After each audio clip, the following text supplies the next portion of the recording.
We're Helen and Tim Travel, a husband and wife duo based in the Pacific Northwest with a goal to see the world one mountain at a time. On our next adventure, we head to our home mountain, Mount Hood, the tallest mountain in Oregon, standing at over 11,249 feet tall, or 3,428 meters. We get on our skis and we go for a nice little ski tour up from the Timberline Summit Pass ski area. We're joined by our friend Nick, and we just enjoy a bluebird day on the mountain.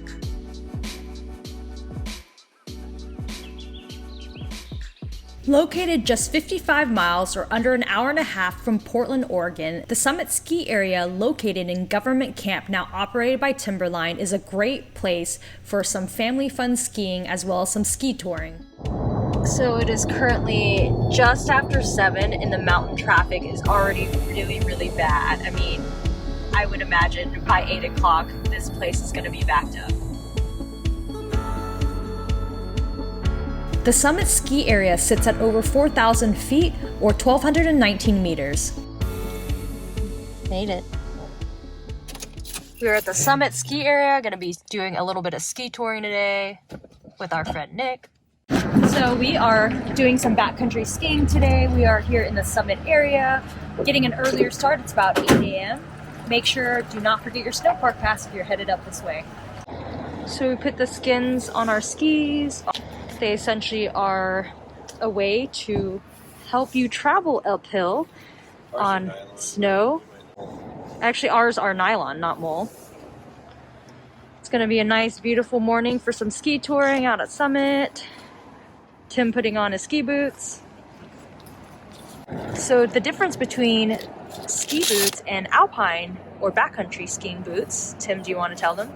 We've got this little lever here, so you can go from walk mode that allows the ankle to articulate more, or ski mode where it locks in and stiffens up the boot. Make sure you go back into ski mode when you're skiing, because I have definitely forgot to put them on ski mode and I pretty much tumbled my way down the mountain. It was not very attractive and not fun. Everyone does at some point though. These are mine.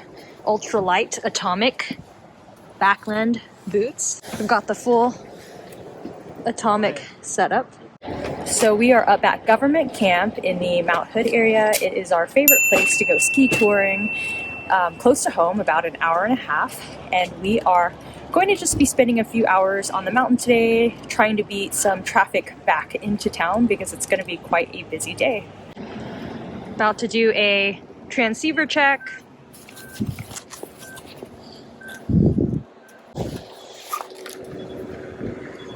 I am gonna go on tracking here.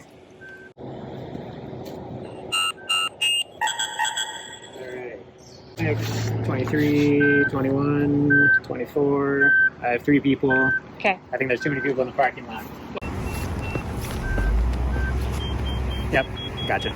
Thanks. So important to do an Avalanche transceiver check before we get the day started. Last year we took a level 1 Avalanche course for traveling safely in the backcountry, and it really has helped us bring awareness to our safety when we're traveling in avalanche terrain environments. Going into uphill mode. Is it uphill? I guess technically it's called uphill mode. Uphill or what? Watch the true joys of Watching me struggle. There we go.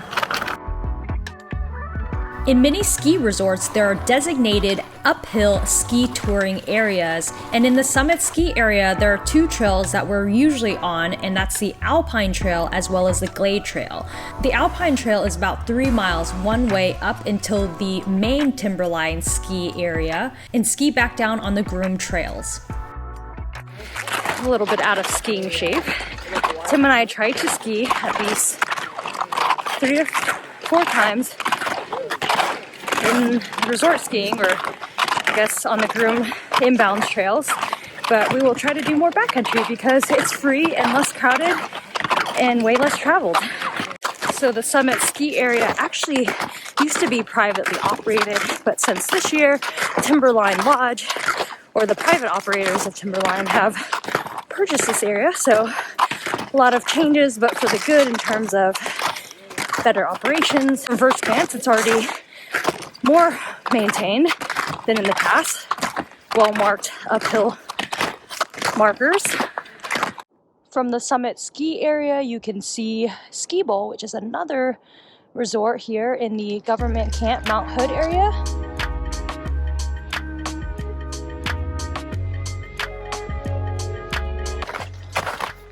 So what's your favorite thing about ski touring? It's a good workout. Earn your turns, you know? Yeah, I feel like it's so much more rewarding when you track uphill. You know, when we try to stay active in the winter, this is such a great way to, you know, to stay active, exercise, while you still get to ski at the same time. And it's free. And it's free. They can't beat that. Because we know the ski touring setup costs enough, so you gotta earn it back by skiing for free.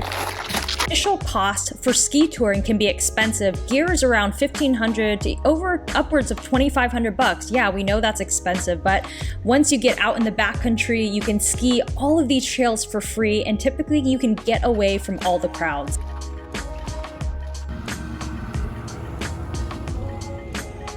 So it seems like they started grooming these trails back then before Timberline operated.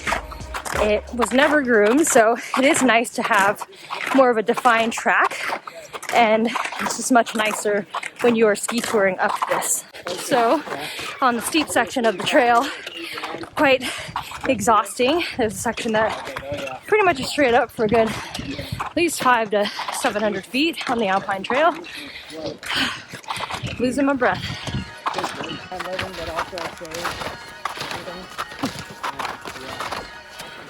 Got about 5-mile-per-hour winds, fairly mild. It's about 40 degrees today, so pretty warm.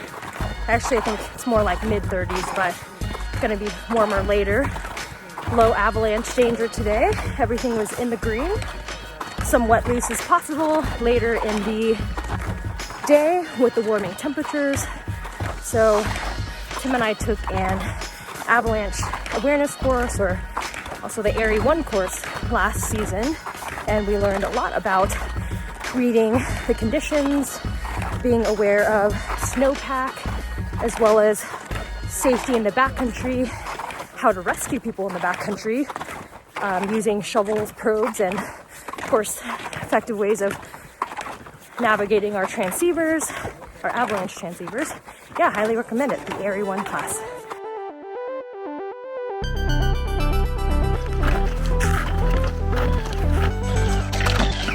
We are approaching the Timberline section.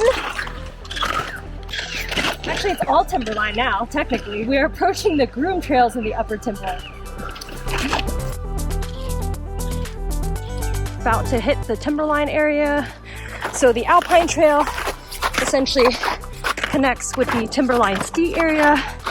And once we hit that connection, then we transition and get our skis into ski mode, and we ski down all the way to summit.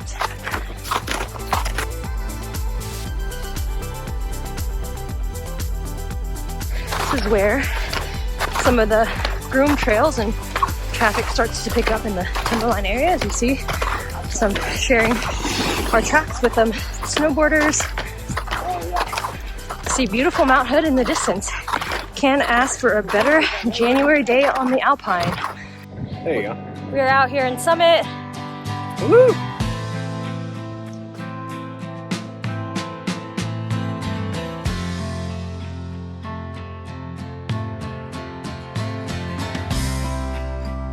For our adventure today, we would gain over 2,000 feet or 609 meters on the Alpine Trail, going from the Summit ski area and skidding all the way up to the Timberline Lodge main ski area.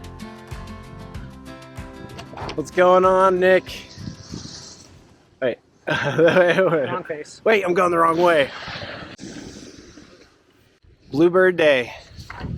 Our stopping point today was just at the top of the Jeff Floyd ski lift. This is where we will transition back into our skis into ski mode and ski all the way down to our starting point at the summit ski area. The best thing about ski touring is that once you go up, you can ski down and it saves so much time and energy. If you're feeling adventurous and have enough energy, we highly recommend ski touring from the summit ski area on the Alpine Trail all the way up to the Palmer Glacier Field sitting at 8,500 feet or 2,600 meters. It is quite a jaunt to ski tour up, but the views are rewarding and the ski down is even more fantastic. We know that ski touring equipment may be quite an investment, so we highly recommend renting the full setup and trying it out before you commit to purchasing. Many local ski shops around mountains or even in town rent ski touring setups for a very affordable cost. What happened? I said I actually really like it. Yeah, I actually like it. I would do it just for like on such conditioning. a nice day. Conditioning. Yeah. Good conditioning. This way or that way? Which way? I think they both kind of just have corduroy. Oh, Go down the actual ski run though. yeah. Well, I think we're kind of just back in Summit Oh, now. we're merging?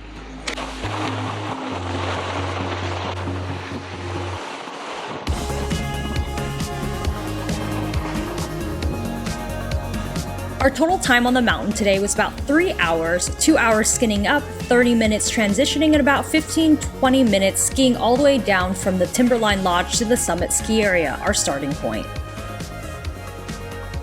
The trail is in excellent condition. It wasn't too busy.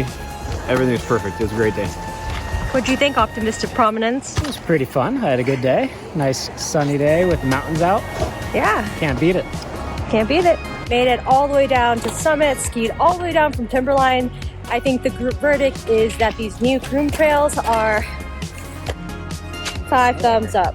There's no such thing. they're thumbs up, so. Thanks so much for tuning in to another adventure. Feel free to like this video, as well as comment with any questions and subscribe to our channel if you enjoy what you see. We'll see you on the next trail.